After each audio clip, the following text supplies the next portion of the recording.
Da, da, da, da, da, da, da, da. We have some theme music, Greg. I don't hear you, by the way. I don't hear you, by the way. You're muted, by the way. You're muted. You're muted. I pushed the button, but I didn't push it hard There enough. you go. There you go. It's been like And 3 weeks, so there's going it's to be a been little three bit of weeks. yeah. And I'm gonna come up with some theme music to get us started in that intro roll. Um, Wait, now can I hear you? I've got my Yeah, I music can hear on, you. so Okay. Yeah. Hey, everybody! Welcome to What's This Bird Welcome Live back. for the Yeah. first episode for 2022. Welcome to 2022. Rolling in like 2022 is like 2021. It never ended. Welcome everybody. This is What's This Bird Live. My name is Nate Swick. I'm joined with my ABA colleague Greg Neise. We are with the American Birding Association, and we are going to do a live bird identification workshop as we do every couple weeks here on the ABA social media feed. So if you're watching us on Facebook, on Twitter, on YouTube, we are coming at you live, and we're going to talk birds and birding and bird identification. And if you have any questions or any comments or any hellos, any shout outs you want to make, please leave those in the comments. We're trying to monitor all those as we go. And we're definitely excited, stoked to have you guys here following along with us as we talk about birds like we like to do. Happy 2022, Greg. Happy year of the burrowing owl. Yes. Yeah. That is, you'll notice a different graphic for our previews. And that is because the ABA 2022 Bird of the Year is the burrowing owl, which is burrowing owl, an awesome bird. And yeah, I remember when everyone loves. It was just a week ago. But when the paintings came out, and a couple of comments were saying, oh, that the faces of the owls looked like overly comical, and I'm like, no, you don't understand. That's what they really look like. Friend, you have never seen a burrowing owl. Exactly. How to say you've never seen a burrowing owl without saying you've never seen a burrowing owl? Precisely. Yeah. The artist, of course, Christina Ball, the amazing Christina Ball, friend of the ABA, friend of all birders, did an amazing job with 3 separate cover art illustrations, paintings that will be on the cover of the first issue of Birding Magazine in the new year. They'll be randomly sent to our members out in the mail, but you can see all 3 of them on the ABA's website, aba.org/ is it Bird of the Year? aba.org/ anyway, you can find it's right at the top of aba.org. Just look up there, and there it says ABA Bird of the Year 2022 burrowing owl. Len Kopka says that's the lag. That's the lag talking. Okay, great. Yeah. So first of all, I want to say hi to Len and Marcia and Mia, and our regulars and Cinnamon. So you guys in the comments, just good to see you guys back here at the beginning of the new year. So Lisa, we'll start off with a question. Lisa Ann Fanning asks, how does the ABA choose the bird of the year? Well, what a great question. And so here's what happens. We have the core people who decide what the bird of the year is going to be. We have a Slack channel where we argue for 6 months and then pick the bird of the year. That's pretty much it. That's it, right? I had a whole story about us being sequestered in the basement with a stove and people watched the stovepipe. I had this whole thing. Oh, all right, yeah, like that's all right. That's all right. But yeah, no, we basically argue about it for 6 months, and then one of them rises to the top, and that's how it gets chosen. We usually have a short list of about 5 or 6 species that are kind of, if you fit the bill. You know, the idea for the bird of the year is that it's something that is accessible, something that's exciting, something that is just fun to get behind, that might make great art, that might be fun to talk about for the entire year. It can be a bird that is in your backyard, like it has been in the past with like cedar waxwing and pileated woodpecker. I guess pileated woodpecker if you're in the eastern 2/3 of the continent. Or it could be a bird that you have to work a little harder for our 50th anniversary. It was red-billed tropic bird, which sort of makes sense. That's our logo bird. But for the most part, it's going to be a bird that you can see without a ton of trouble, though you may need to make a little bit of an effort for it, as is the case for burrowing owl across most of the Americas. My goodness, the bird has a distribution that goes all the way down into Argentina. They are found almost everywhere. Between 18 and 23 named subspecies. Did you know that?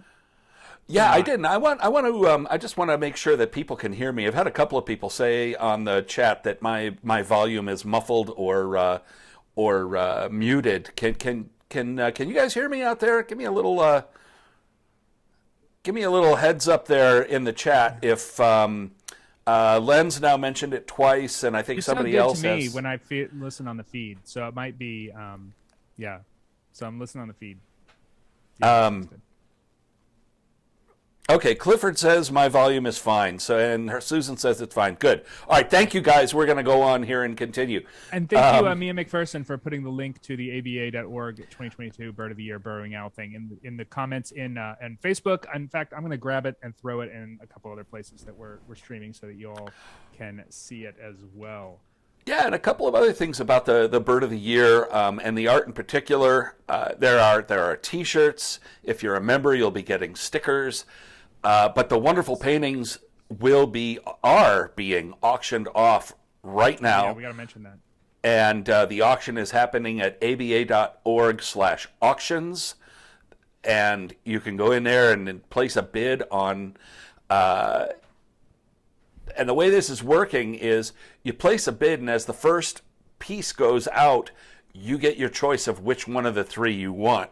And then in the second auction, you'll get a choice of two, and then we will auction the remaining one. But they're beautiful. They're beautifully framed, and one or more of them can be yours.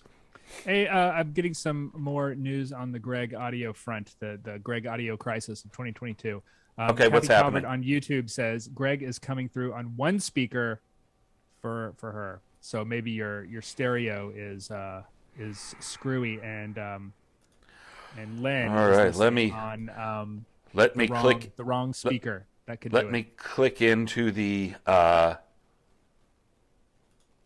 there. Maybe that will fix that situation. Holly asks, any chance of tall sizes on T-shirts this year? That's a question for Kelly. I've seen the T-shirts; they feel a little bit longer than usual to me. But I wear a men's large, so that I couldn't say. Anyway, we'll move on. Put your stereo on so that Greg is coming through. Maybe put it so that I'm coming through. I just switched my mic over. Awesome. I just switched my mic over to now. Okay, cool, good. We got it. There was a checkbox that needed to be checked. Always the check boxes. Gotta check the boxes. Before we move on, I will say explain a little bit about what we do here. Kelly says no tall T-shirts. Sorry, Cliff. A little bit what we do here. The ABA maintains a group called What's This Bird on Facebook. It is essentially a crowdsourced bird identification community. People post their pictures. People get their pictures, the birds in those photos, identified by our friendly admins and birding community members. And what we do is every couple weeks, Greg and I will look through the stream of photos that gets posted to that group, and we'll pick out some interesting ones, stuff that has prompted some interesting conversation, and we will pull those up here, and we'll kind of talk through them, talk about why these birds are what they are, how we make those identifications, things of that nature. Kelly has one more note to say about tall T-shirts, and it is I have to move over to my Slack to see it. She says possibly a second design after June, Cliff, if you can hang in there until then. There'll be lots of burrowing owls in California by then. All right. Anyway, so we've got some photos to talk about. We've got some birds to talk about. Greg, let's pull those up and start talking about them before we run out of time. Greg has got something he says he wants to say. Yes, I do, and I think we got plenty. We got time here. How many announcements?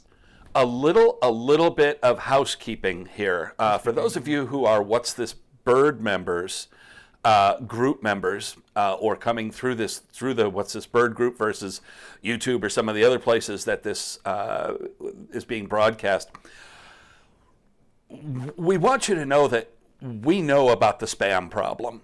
We are doing everything in our power to mitigate it. Facebook has made dealing with big groups more difficult week by week by week. Yeah. And we're doing our best. Our admins and moderators are doing their best to try to squash this stuff and block these people. Spending a lot of time digging. But there's literally millions of them coming in. I mean, every 10 minutes during 24 hours a day, they're coming in, and we're trying to squash them as fast as we can. So if you see something that's offensive or just annoying, we'll get it zapped and we'll get that person blocked, and we're doing it as fast as we can. I've got it set up so that if it is reported 5 times, then it will automatically delete it. So that's a message to the members of this community. Please use your discretion on the reporting, because we don't want to spam out and block out people who don't deserve it. We'll catch it if that's the case. But yeah, if it's reported 5 times, and oftentimes if it's really bad, it's reported 5 times pretty quickly. It will be pulled off the group, and the person will be blocked. So we're working our way through it. We're experimenting with some different Facebook settings, group settings, to see how we can solve this problem. But we know it's a pain. It's a pain for us too. Yep. Let's talk some birds. Let's get to some birds here. Okay. So our first one comes to us from Fort Pierce, Florida. And Florida? Not that it matters. But. And I love this because this is a just such a Florida kind of picture. Yeah, it features one of our former birds of the year, interestingly enough. It does. So what are you seeing here, Nate? So I'm seeing two species of birds. I'm seeing some smaller gray ones, and I'm seeing some bigger brown ones. And let's see. Let's start with the big ones. The big brown ones are all kind of a light brown. They've got some black marks around the neck. They've got some light colored legs. You can see on some of the other ones. And they've got relatively short, kind of stubby bills for shorebirds. This is Fort Pierce, Florida. I'm gonna say these are shorebirds. We know these are shorebirds because, well, they're kind of a streamlined shaped body. Relatively small head, long legs, and they're bopping around on the ground like shorebirds do. I'm going to put these large ones. They're kind of unique for shorebirds, and that sort of short, stout bill is pretty unique among most shorebirds that you're going to find in Florida. And you can see on a couple of them, including the second nearest one, kind of in the middle. I can see a little bit. Almost feels like that bill is a little bit upturned. And that is an adaptation for flipping over small rocks in the rack line or on rocky beaches, and that gives the bird its name. And these are ruddy turnstones, are the large brown ones. Pretty common shorebird, and actually one of the more common shorebirds that you'll see on sidewalks and piers and wharfs and groins and rocky substrate places like that. They like to follow around fishermen and look for scraps. I've seen them do that many, many times on the coast of North Carolina. They do it in the coast of Florida as well. So that's the big brown ones, ruddy turnstones. They're in winter plumage. They don't have that nice, clean, bright red color that you might see in field guides or in fancy photographs of them. You can see the kind of muted version of it, that black mark around the chin, under the chin, on the breast, and yeah. Yeah. So a couple of other things you can see on the larger, darker birds. The one at the very top left, which is almost out of your screen there, you can see that sort of that sort of double-breasted breastplate looking, and that's diagnostic of the turnstones. And ruddy turnstone, I think, shows that better than black turnstone. But being in Florida, black turnstone is not even. I think there's one record for Florida. And then the bird that's closest to us, you can see the yellow, the orangish legs. Exactly. And that's another good mark. Now, the other birds in there, the little gray guys. Those are a little bit tougher. Ruddy turnstone is one of the easier. I want to say easier. Easy is relative. It is one of the most I'm trying to think of the word I'm looking for. And they are very. I can't think of the word I'm looking for. They're the field marks are very obvious. Maybe that's what. Yeah. The brain's not working today. Well, but yeah, let's talk about the little gray ones. Now looking at the little gray ones, this is really a nice place to study them on the concrete, because you can make out things like leg color. The leg color isn't getting lost in the mud or whatever. It's a nice way to see them. But now looking at the group of gray ones as a whole, and sort of not paying attention to the larger ones. You'll notice almost every one of them where you can see it has a black mark on its shoulder at the bend of the wing. And technically speaking, that's the wrist, but yeah, it looks like the shoulder. Yeah, it's the bird's wrist because they hold their wings like this. Exactly. And when you get a flock of shorebirds like this, these small, we call them peeps, that black mark on the wrist or the shoulder when the wing is closed is pretty diagnostic of one species, and that is the sanderling. The black legs and that sort of very obviously Sandpiper bill, but not too long. And the bird is kind of pale. You put all that together, and we've got sanderling. But the slam dunk thing that we can see so well because these birds are on concrete is none of them has a hind toe. That's right. And sanderling is our only small peep that does not have a hind toe. Which brings no, go ahead. Which brings me to the bird at the bottom right. Oh, yeah, it does look like it has a hind toe, but I think that's just the way that we are looking at this image is sort of facing away from us. That is its leftmost toe on the third. That is so it's kind of lifting its feet up, so it's like holding it up like this. Oh yeah, look at that. The front one does not have a hallux. Yep. The hallux, the rear toe. Yeah. Sanderling, only shorebird. Is it the only shorebird in the world that doesn't have that? Because Sanderling is a cosmopolitan species. It is found on 6 of the 7 continents. It is found. The only one it is not found on is Antarctica, obviously. But it is on all the other continents regularly. It's one of the most wide-ranging shorebirds, birds, period, on the planet. All over. I've seen them on a couple different continents. If we could see these birds. Keep jumping on each other. Yeah, well, we're out of practice here. Go, Greg. If we could see these birds in real life, the behavior would give us some very strong clues. The turnstones, they tend to waddle and muddle. They just kind of like stomp around and poke, whereas sanderlings look like little clockwork toys, and they run around and back and forth and that would.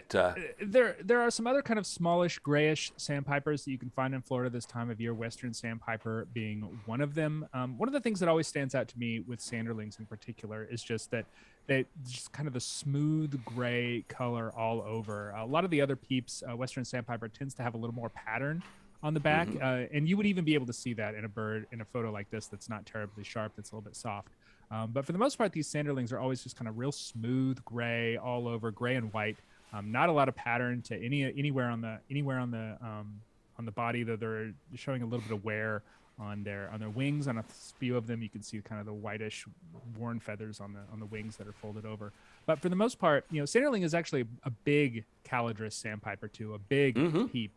Things like a Western sandpiper in a flock of sanderlings would stand out quite a bit by being a fair size smaller than a sanderling. I mean, ruddy turnstone is a robust sandpiper. It's a pretty good sized sandpiper, and these sanderlings are not all that much smaller than these ruddy turnstones. And you start looking at things like least sandpiper, Western sandpiper, that's even smaller still. The only thing that is comparable in size would be a dunlin, which is also sort of sandy all over and plain, but would have a massive bill that kind of curves down and would be very obvious in a photo like this.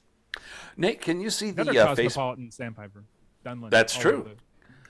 Can you see the Facebook comments? I sure can. Can you? Okay, so Alex Cruz Jr. Yeah. Alex Cruz Jr. Says that he didn't know about the lack of the rear toe on sanderlings, and he learned a new word. But dropped a pun in there that I thought you would appreciate. I was going to say, ready to impress my peeps. It would not impress a sanderling. That's the one peep it would not impress. Because they know. Okay, shall we move on then? We should move on. What do we got here? Okay, we got a hack. This is a common backyard occurrence this time of year. Not necessarily this species, but this situation. Yep, you start feeding your birds in the winter, you're feeding more than the seed-eating birds.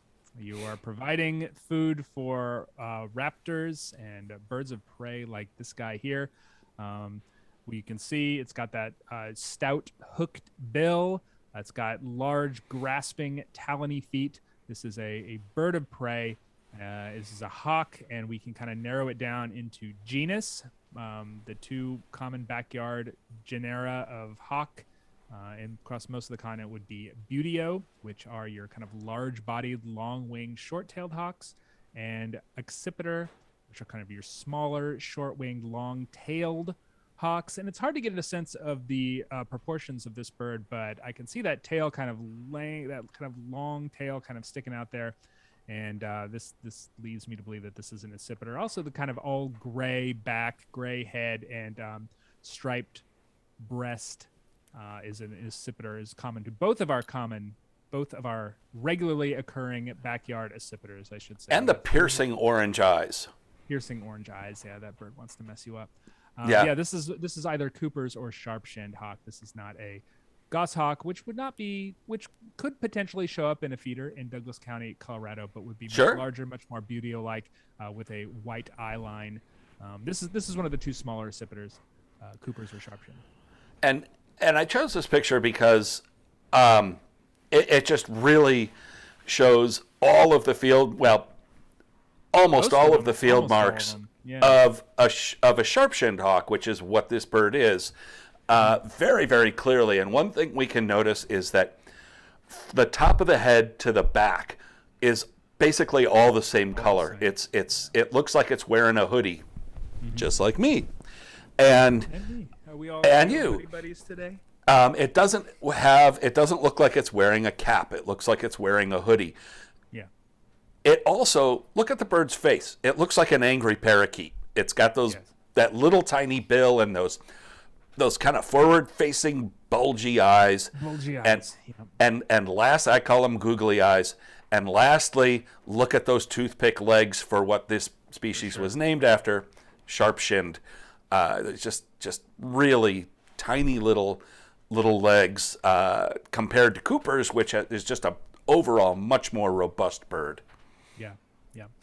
Cooper's has a cap, has a kind of a dark cap, whereas Sharpie has a plastic cap. Yep.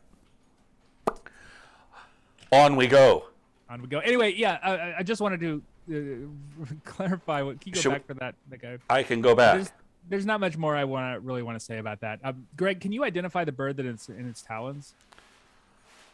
Just have fun, just for fun. Well, it looks like it's gray with maybe I can't tell what's going on. It's well, we can see the tail a little bit. The tail is probably the thing we can see the most of. Just for fun, it looks like a house finch to me. That's what would be my guess. Yeah, it looks a little purple finch or Cassin's finch, whatever they have in Douglas. It looks a little gray for a house finch. Yeah, it looks a little gray for a house finch. I don't know. I'd like to see more of it. Well, there's no more of it. The Sharpie took care of that. Pygmy Nuthatch, Alex Cruz Jr. says, maybe. I mean, you can see the undertail covers a little bit, right? Maybe. Is that what those are? I don't know.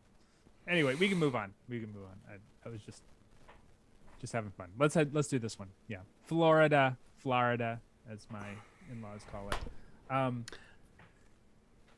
Yeah. So what we have here is a perching bird, pretty much all over yellow green, kind of a thick conical bill. That's kind of interesting. The wings appear from this angle to be all black. The tail also appears to be all black. There is that kind of pale grayish feather towards the end, but I am inclined to think that is not, we're getting a little bit of a bleed through from the light on that one. That's not actually a white feather or a gray feather. That's actually just a dark feather that is backlit. Exactly. So looking at this thing, that all over kind of greeny yellow is very distinct. Not a ton of birds that have that. Things like you might want to not up here anyways. Painted bunting maybe is kind of greeny yellow all over, but that's really the only one. Maybe like one of the weird spindalis or female banana quid or something like that, which would be really unlikely, and the bill doesn't look right for that in any case. But yeah, we're looking at black wings, black tail. Only one thing it could be with that combination, and that is a Scarlet tanager. Exactly. Fall winter plumage male. Yep. Adult male. Yeah. Got anything else you want to say about that one? I'm surprised it's still around. Now you hit it. Photo was taken. Recently? I think it was taken recently. But I'll be honest, I was rushing through getting us set up today, and I didn't keep that information. Yeah. So, there's leaves on the trees. Which is, there's no leaves on the trees where I am now, but in Florida, who knows? It's like maybe a dogwood tree with those leaves. I can't tell. In any case, I would expect this photo to be taken in like October or November, when scarlet tanagers are moving through in big numbers. It would be a really good bird in December and January. Most of them are in South America right now. Yeah, and one other thing, looking at structure, you really can see in this photo that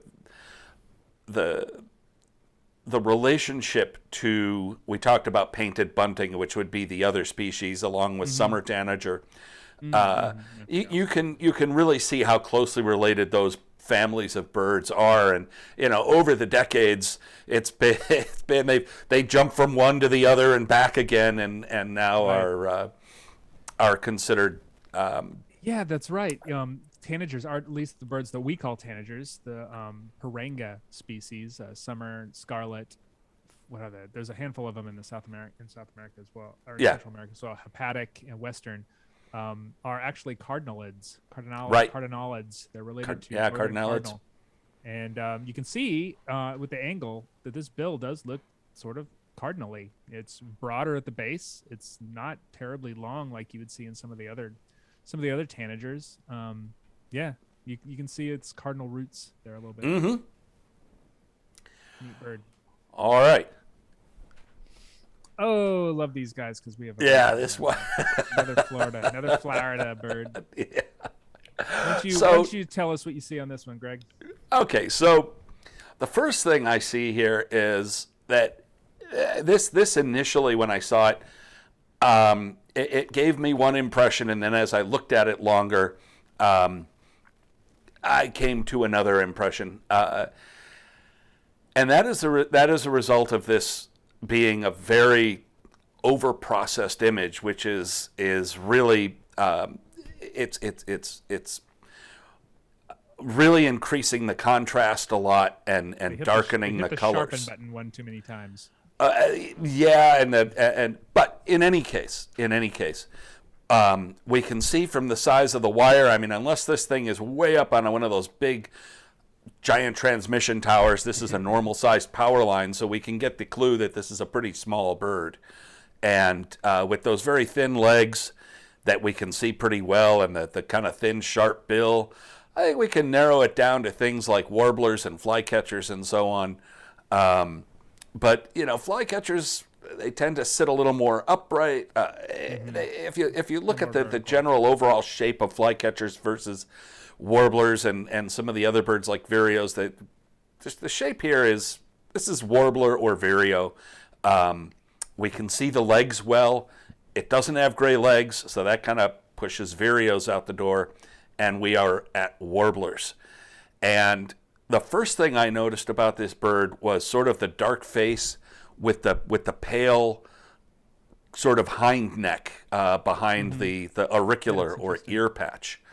And two of our warblers show that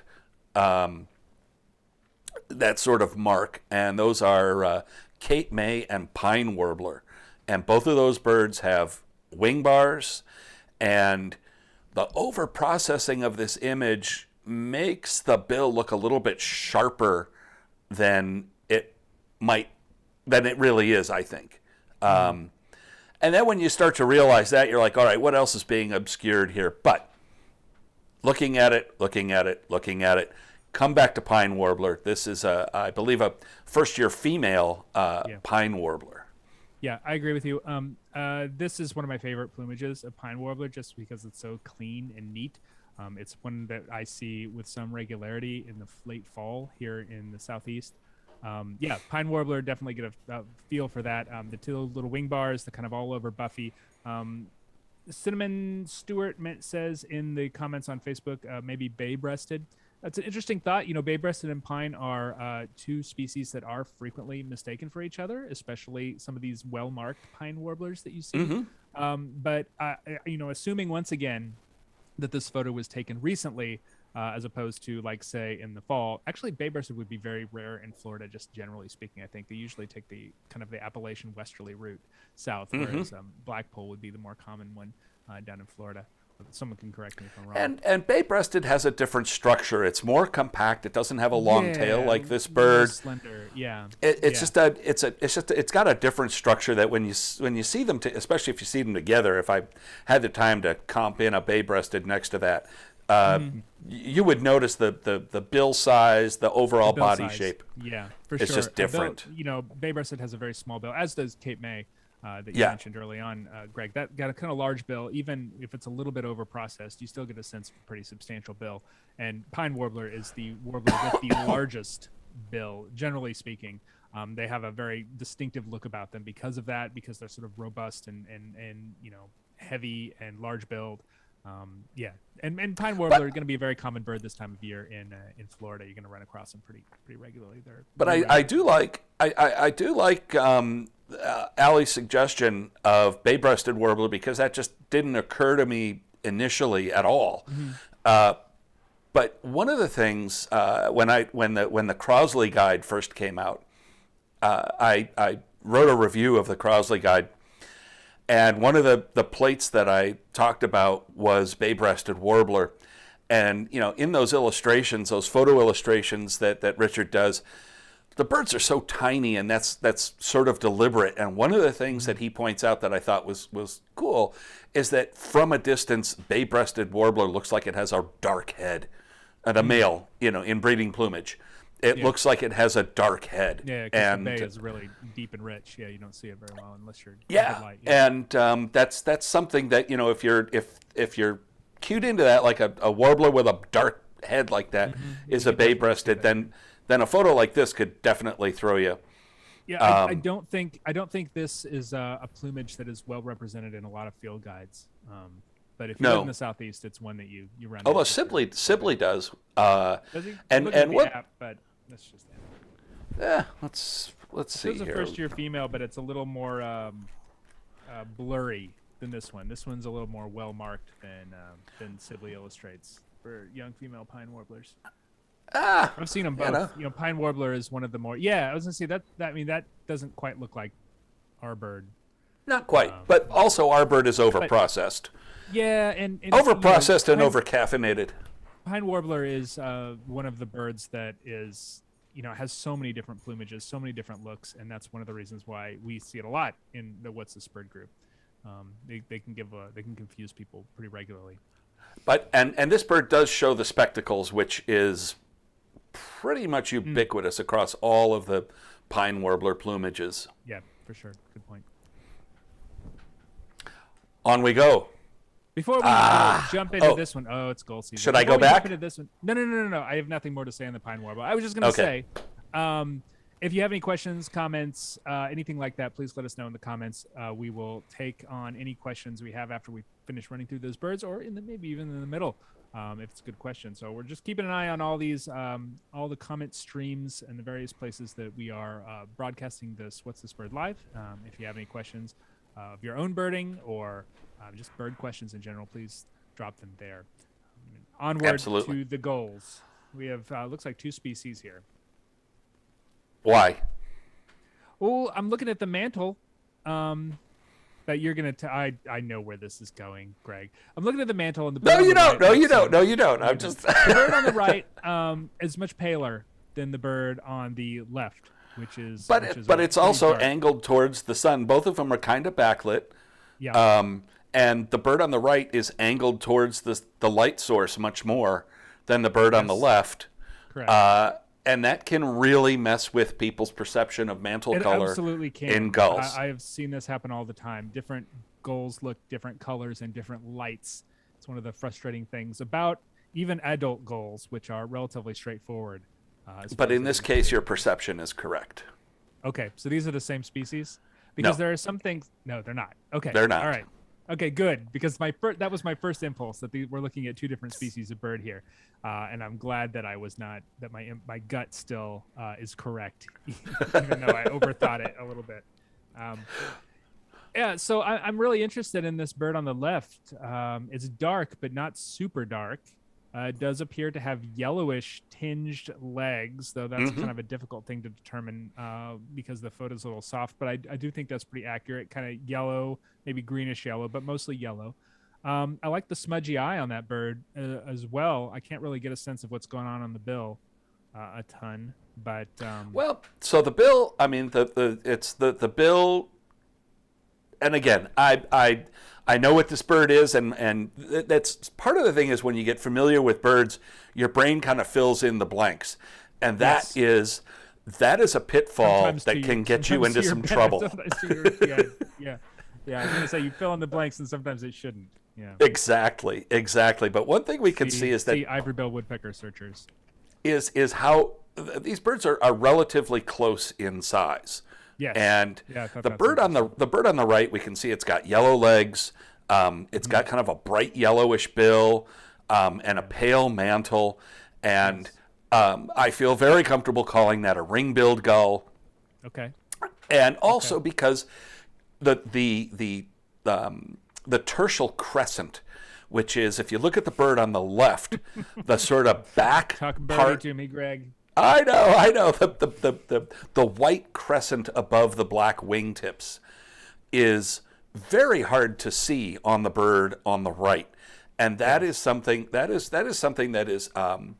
a pretty good field mark for ring-billed gull, is that the tertial crescent really doesn't jump out, and as you scan a flock of narrow, very narrow.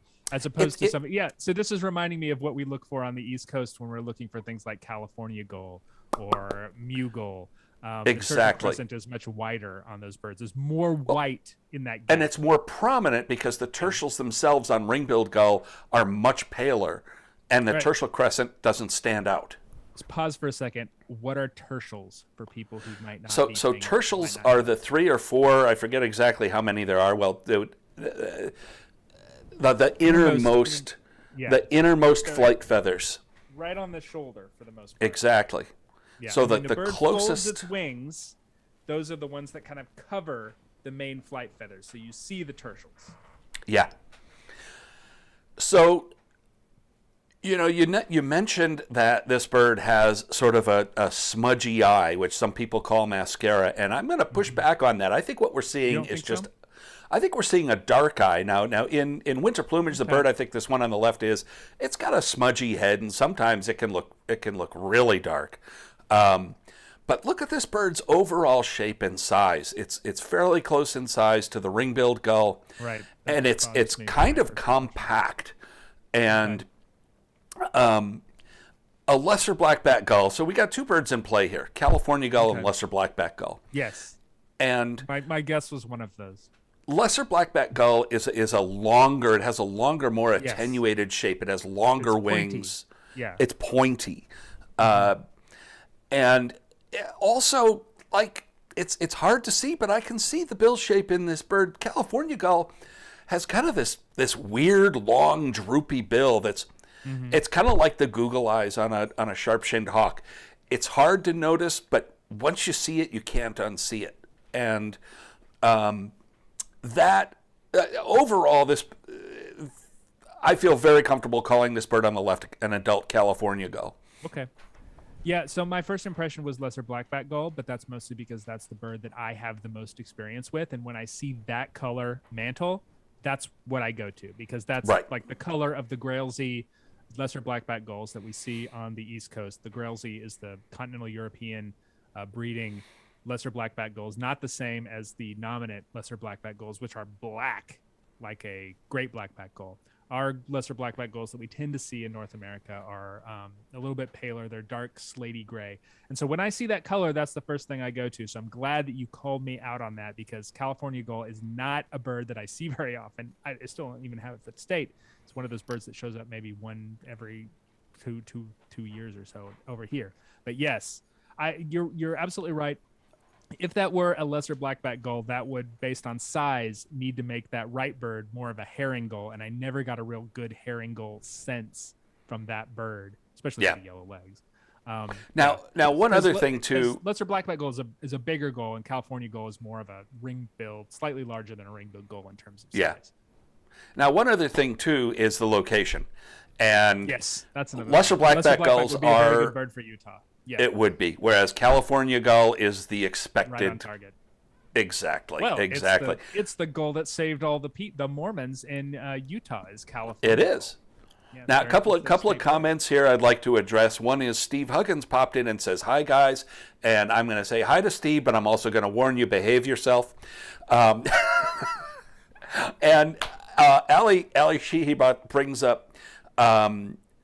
Talking to people in the chat that Mew gull has now been changed to short-billed gull, and I'm one of those people. I actually like short-billed gull, but that's because the bird's Latin name literally means short-billed gull. Brachyrhynchus literally means short bill, and Laris is gull. So I like that. Yeah, I mean, ultimately, the name is good. The name decision is going to be. I mean, the AOS can say what the name is, but the name decision is going to play out in the birding community. Like, what do you want to call it? What name sticks, and that will ultimately be what determines which one it's going to be. So, you Mew gull partisans, you still got a chance, even though the official name is short-billed gull. Mm-hmm. I'm indifferent. I can do either one. Well, I'm not going to lose any sleep over it. No, I'm going to send a strongly worded postcard to someone. Exactly. Actually, let's just, after we're done here, let's go to the bar and get some Malort, and we'll get into a fist fight over it. All right, moving on. I love these kinds of pictures. Yes, I love these kinds of pictures. They annoy the hell out of me, but I still love them. This bird is identifiable. I'll just say that. Oh, this bird is totally identifiable. Totally identifiable. What are you seeing here? So I'm seeing not a blurry blob kind of flying off the backside of this tree. But I am seeing a few interesting things here. I'm seeing what looks like a lot of bright color underneath those wings.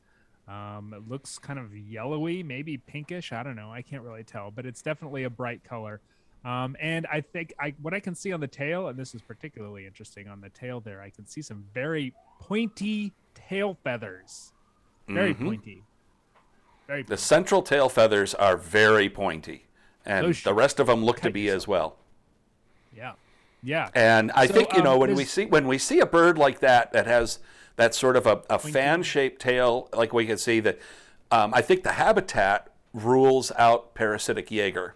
So we'll just throw that aside. In the middle of a tree, yeah. There's only one group of birds in North America, I want to say, that have pointy tail feathers like that, and it is a bird that needs pointy tail feathers to use as leverage as it wails away on tree trunks and branches, and that is all of our pisids, and by that I mean woodpeckers. Woodpeckers have pointy tail feathers, and there's really only one woodpecker that could be found in Mississauga, Ontario, that would have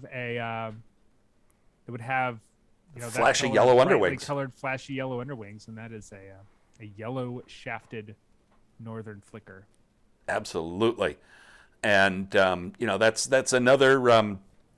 This is just a great example where, the bird is mostly obscured. It's out of focus. It's blurred, but you've got a couple of really solid clues here, and that's all you need.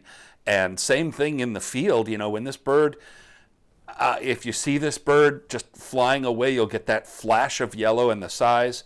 You can identify that bird. You can identify that bird easily. Yeah.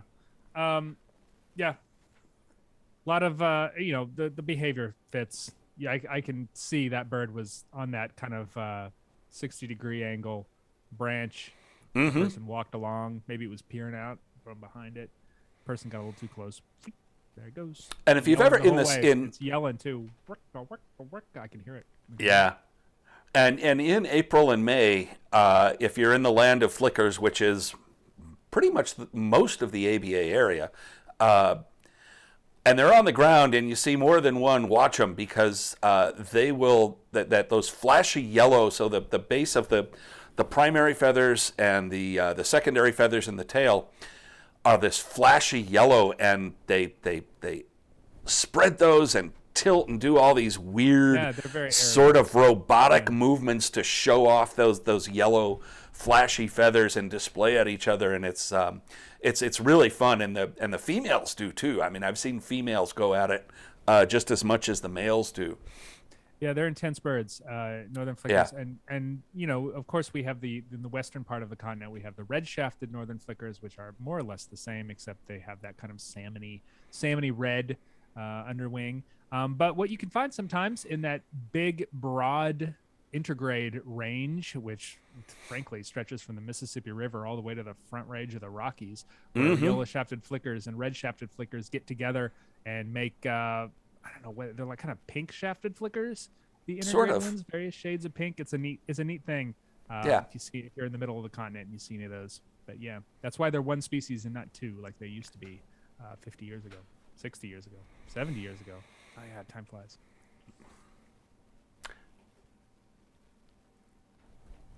Oh, okay. Another Florida sandpiper on concrete. Yeah, concrete piper. Rock piper. Yeah. So I picked this picture because it really just it shows the character of this species so well. And when you're birding, the Shorebird guide has a lot. The Shorebird guide is a field guide that's back there on the bookshelf behind me, by Michael O'Brien and others. Kevin Carlson. There's a whole big section about birding by impression, and birding by impression, especially with shorebirds, is an important thing, and this picture just captures the impression of this bird so well.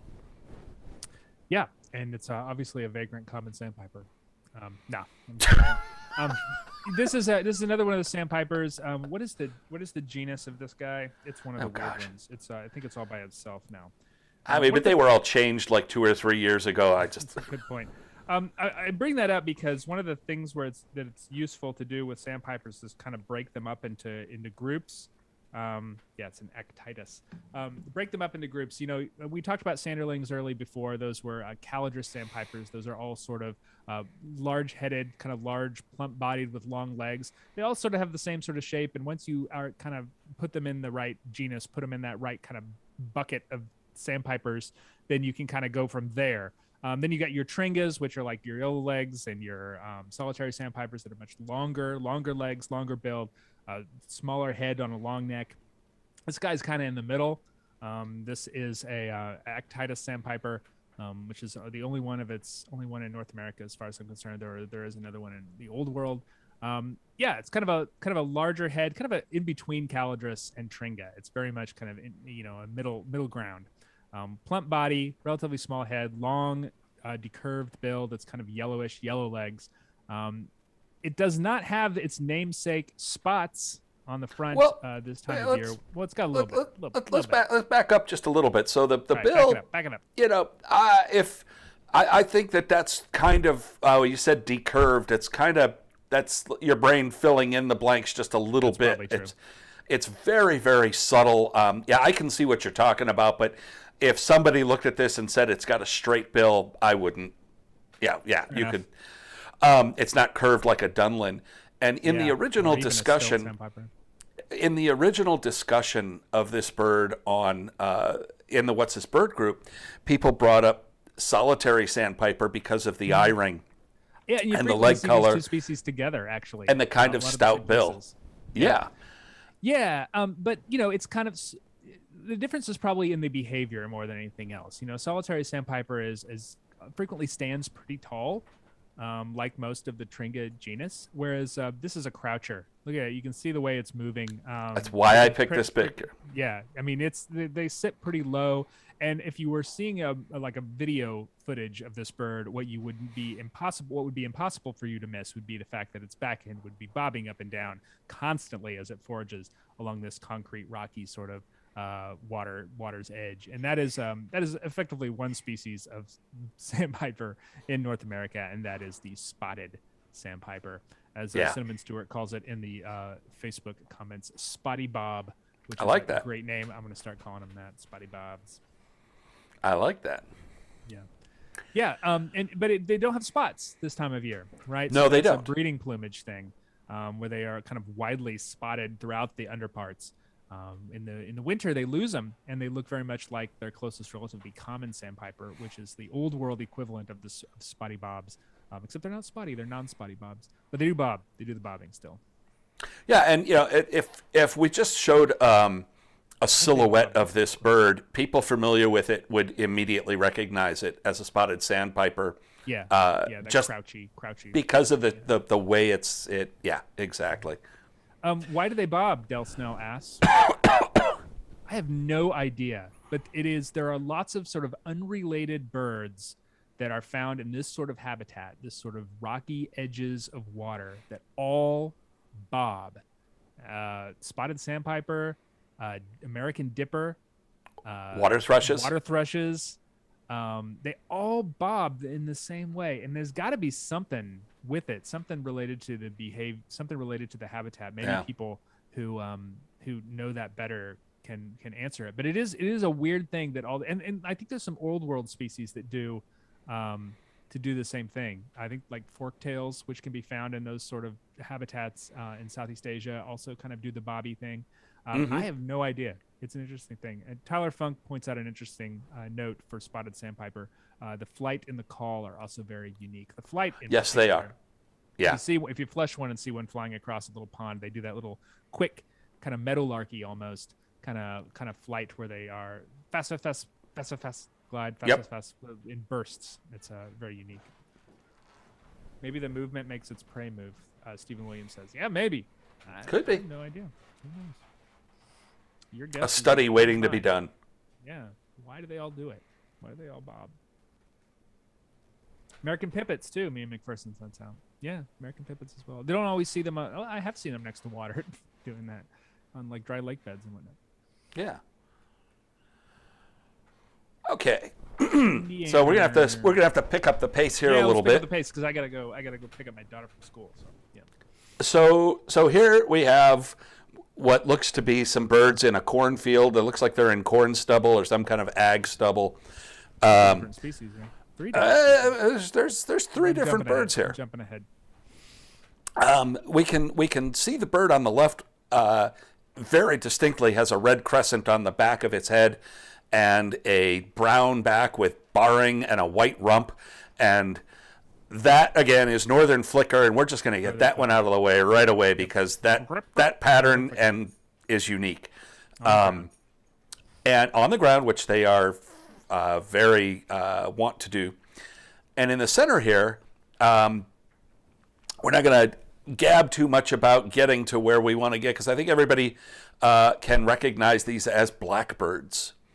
And so you've got your red-winged blackbird and so on. And we've got two species here. On the left, look at that piercing yellow eye and the big bill and the way that the head is a different color than the rest of the bird. And, we're in Indiana. And those three things together, you got this overall brown color with a dark head and a kind of a hefty bill. We are looking at a common grackle, but the bird on the right, it's not a grackle. Look, it's got a much thinner bill. It does, and it's a little bit deeper bellied, shorter tail. Grackles. Shorter tail. We can't see the tail on the bird on the left, but yeah. It's kind of got, perhaps most notably, it's kind of brown, dappling all over the front half of the bird. It's kind of almost got like a brown eye line. All the way into the chest, down into the belly. That is, a rust color. And that is distinctive to the rusty blackbird. That's what they look like in the winter. In the breeding plumage in the summer, when they head off to the boreal forest nest, they actually look very much like a grackle, albeit with a much slender bill and a shorter tail. But in the winter, they're very distinctive as blackbirds go, with that rusty dappling all over the front. It's kind of all over the place. Some are much more rusty than others, but you'll always see a little bit of it, especially in the male birds. And rusty blackbird, one of our most rapidly declining birds in North America. And one thing, where I live, and I think where you live too, Nate, and on the East Coast, you see a fair amount of rusty blackbirds, even though it is a rapidly declining species. In the right places, yeah. Exactly. And one thing that I've noticed over the years concerning rusty blackbird is you'll notice how this bird has a noticeable little black mask. And there's black surrounding the eye. And I'm going to go to this next image here, which is rusty blackbirds in a tree. And depending on just how large you've got this blown up on your screen, you look among these birds and you can see that you'll see the black, even the males in a breeding plumage or approaching breeding plumage, they show this hint of that black mask, and you can see it in some of these birds. And it looks like there may be a couple of Brewer's blackbirds in here too. I was going to say, should we talk a little bit about Brewer's blackbird, because they can have that black mask a little bit like Rusty's. They tend to have a much smaller bill. And to my eye, they are a lot more gray. They're kind of very gray as opposed to kind of a chestnut color that the rest. Exactly. I mean, and it's hard to tell from this picture, but I think that the bird at dead center could be a Brewer's blackbird. It looks very mousy gray compared to the others, which are kind of brownish. I tend to find them in different places for sure. Rusty blackbird is very much a bird of sort of bottomland, still water swamps. That's where they come down to in the southeast. It's where they winter for the most part, sometimes in pretty large numbers. Where there's got to be water around for the most part. Whereas Brewer's blackbird is very much a bird of kind of fields, animal paddocks. I see them where cattle or horses have turned up the dirt. They tend to kind of hang out with farm animals a lot. At least where I live, that's when we find Brewer's blackbirds. That tends to be where they are. Grain silos, things like that. Yeah, and did I hit the button? No, there we go. I'm going to hit the button and get us onto the last bird of the afternoon here. I just want to make a note to Stephen Williams. I do want to address let's address it real quick. Stephen Williams says, we saw an enormous flock of blackbirds, and there was a big flock of larger whitebirds as we drove through Arkansas on the 40 to Memphis, foraging in the farmland. There were a lot of multiple species. Curious what kind of activity that is. I know that blackbirds really like those fallow farm fields where they pick up spilt grain and stuff. But if there's a lot of larger whitebirds, they don't tend to eat grain. But it could be something like an insect emergence, termites or ants or something like that, emerging all at once in one of those places that would attract a lot of different kinds of birds, both blackbirds and white wading birds like cattle egrets and things like that. Absolutely. Anyway, let's talk owls. So in the middle of winter, owls show up in interesting places, and we often get good looks at them. And this is the case here in Carson, New Mexico. And it's a horned owl. What do you notice? What are you noticing here? Well, I don't usually see this species out in the open like that. So I could definitely see why people would think it might be great horned owl, because it ostensibly sort of looks like a great horned owl. It's got the horns on the top of its head, but there's some weird things about it. It's the pattern on the chest and on the belly. It's a little bit different than what I would expect from a great horned owl, which tends to be more, lateral bars. There you go. And the face is different as well. The eyes are a little bit closer together. So you hit it. You hit it on the head. On the left, we have the bird in question, which is a long-eared owl, and on the right, we have a great horned owl. And look at the face and the structure of the face, and how on the bird on the right, which is a great horned owl, the eyebrows, the inner part of the facial disc, and the horns, the tufts on top of the head, they're a continuation. Whereas on the long-eared owl on the left, it looks like just a couple of feathers just boink stuck on top of the head. Yeah. And also notice how prominent the white crescent is inside of the eye on the long-eared owl versus the great horned. We see the sort of little eyebrow of the great horned, but we don't see that big white tufty crescent. Another mark which is hard to see in a situation like this, but it's diagnostic in long-eared owl if the birds were standing upright in an alert posture, is at the bottom of the facial disc. So both birds have a black frame on the facial disc, but at the bottom down here, long-eared owl has a white sort of a crescent-shaped mark, and great horned has a white throat. Yeah, and you can see that there. You can kind of see it, and again, it's we're filling in the blanks here. Right.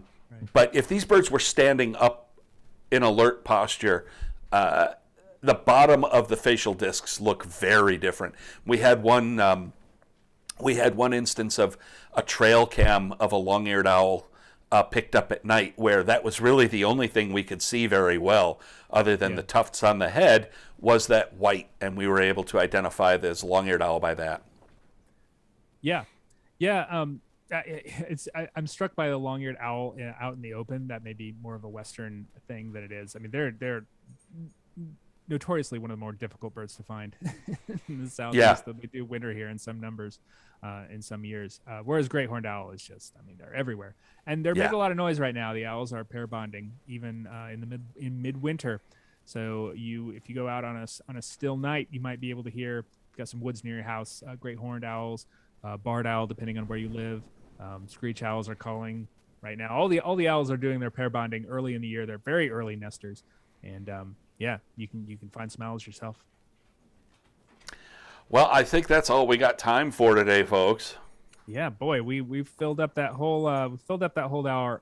If you enjoy these sorts of free resources that the ABA provides, please consider joining the ABA or supporting us with your membership. You can head to aba.org/join and check out our different membership levels. We have a lot of different levels for whatever interests you. But anytime you join the ABA, you're definitely helping us continue to do stuff like this, share the joy of birding, share the share birding knowledge and help make your birding experience better. That is very much a part of what we do here at the ABA. Absolutely, and a digital membership costs $2.50 a month, a cup of coffee a month, and it keeps the lights on, it keeps the podcast coming, it keeps this show coming, the magazines coming, and all of it. And we'd love it if you'd join us and keep this ball rolling. Absolutely. And we'll say goodbye to you today. We'll be back in a couple weeks to talk birds again. And keep an eye out if you want to make sure that you don't miss those. You can join our flight calls mailing list. I'll put a link down there in the bottom. Absolutely. And you can join. We usually announce these a couple days before we do them. Otherwise, or you can join or smash that subscribe on our YouTube feed if you like that as well.